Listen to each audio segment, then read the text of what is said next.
তো এইটা থেকে তো বাংলা মানুষকে বুঝতে হবে।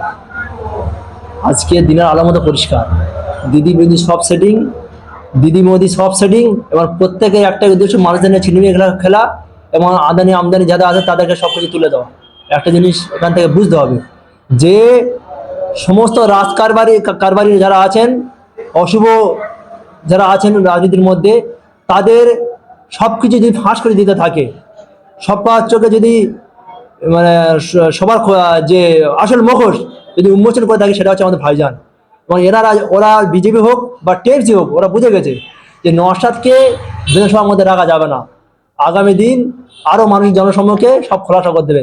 কারণ যদি পশ্চিমবঙ্গের বিধানসভার ভিতরে এবং বাইরে যদি প্রকৃত অর্থে মানুষের সেবার জন্য, মানুষের ভালোর জন্য, ইনসাফের জন্য, হকের জন্য যদি বার্তা বা কথা তুলে ধরে থাকে, যে লড়াইটা করে থাকে, এটা হচ্ছে আমাদের ভাইজান।